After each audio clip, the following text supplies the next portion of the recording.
Halo guys, assalamualaikum, selamat datang di NN Top 11 Channel. Di kesempatan kali ini saya akan membahas mengenai atribut terang dan atribut gelap. Apa sebenarnya fungsi atribut terang dan atribut gelap, dan seberapa penting atribut tersebut untuk setiap posisi pemain. Oke, dan buat teman-teman yang belum memahami cara bermain Top 11, simak baik-baik video ini sampai selesai. Dan buat teman-teman yang belum mendukung channel ini, jika berkenan kamu bisa klik tombol like, subscribe, dan aktifkan notifikasinya agar teman-teman selalu tahu update terbaru dari NN Top 11 Channel. Hal pertama yang harus kita ketahui mengenai atribut terang dan atribut gelap. Mari kita ambil sedikit contoh dari pemain-pemain bintang di dunia nyata. Seperti Lionel Messi dan Cristiano Ronaldo yang bermain di posisi gelandang serang kanan dan kiri. Mereka berdua memiliki kelebihan dan kekurangannya masing-masing. Lalu di posisi gelandang tengah, timnas Prancis ada nama Paul Pogba dan N'Golo Kante. Dua pemain ini sekilas bermain di posisi yang sama, tapi memiliki kemampuan yang berbeda. Dan mungkin teman-teman masih ingat duet kokoh bek tengah Barcelona dulu ketika masih berjaya. Ada nama Carles Puyol dan Piqué yang membuat pertahanan Barcelona kokoh. Puyol bek tengah dengan postur pendek tapi memiliki kemampuan yang sangat bagus saat bertahan. Sedangkan Piqué bek tengah dengan postur yang lebih tinggi yang sangat bagus untuk duel udara. Kemudian di posisi penjaga gawang, mari kita ingat kembali legenda Chelsea Peter Cech yang memiliki kemampuan sangat baik ketika mengantisipasi tendangan-tendangan jarak dekat, tapi memiliki kelemahan ketika lawan mengirim tendangan jarak jauh dari luar kotak penalti.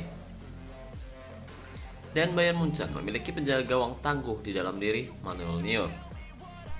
Dia tidak segan keluar dari sarangnya untuk memotong aliran bola sebelum sampai ke garis kotak penalti. Beberapa pemain yang saya sebutkan tadi sebenarnya bermain di posisi yang sama tapi memiliki kemampuan yang berbeda. Dan setiap pemain memiliki kelebihan dan kekurangannya yang bisa kita sebut sebagai atribut terang dan gelap. Atribut terang termasuk ke dalam atribut kunci yang bisa kita sesuaikan dengan pemain yang kita miliki, dan fungsi utama atribut terang yaitu untuk memaksimalkan potensi atau kemampuan setiap pemain sesuai dengan posisi dan postur tubuhnya. Sedangkan atribut gelap pada setiap pemain fungsinya untuk meningkatkan kemampuan di luar posisinya. Sekarang mari kita bayangkan seandainya Lionel Messi yang bermain di posisi gelandang serang ditempatkan sebagai back sayap kanan dengan catatan Lionel Messi belum melatih posisi baru. Apakah efektif? Jawabannya tentu tidak, karena Messi pemain yang bertipikal menyerang dan fokus utamanya mengkreasikan serangan dari sisi untuk memberikan umpan dan mencetak gol. Agar Messi bisa menjalankan tugasnya dengan baik, dia harus fokus untuk melatih atribut serangannya. Agar Messi bermain bagus saat menyerang, Messi tidak harus berlatih bertahan. Biarkan dia fokus melatih menjadi penyerang tangguh dan mengabaikan latihan bertahan.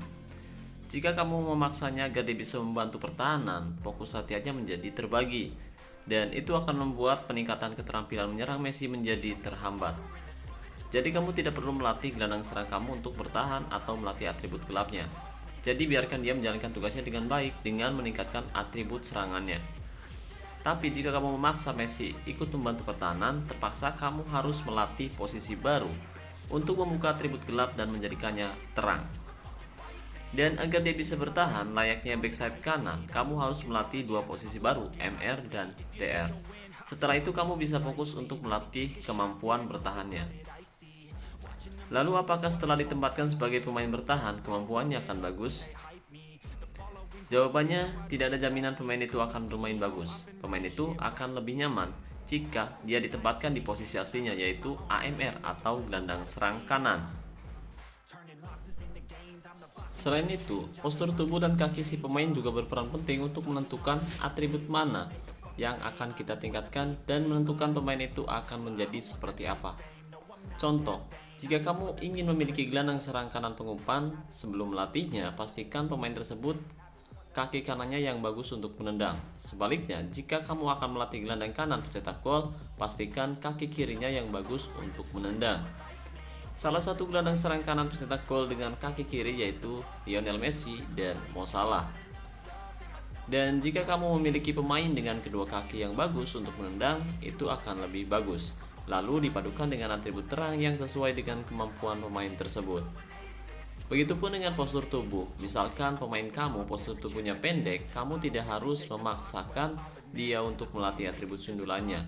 Jika dia back tengah, sebaiknya fokus terhadap atribut lain seperti kekuatan, penempatan posisi, dan tackle untuk memotong umpan-umpan datar tim lawan. Sedangkan untuk pemain yang posturnya tinggi, kamu bisa tingkatkan atribut sundulannya agar bagus untuk duel udara, guys.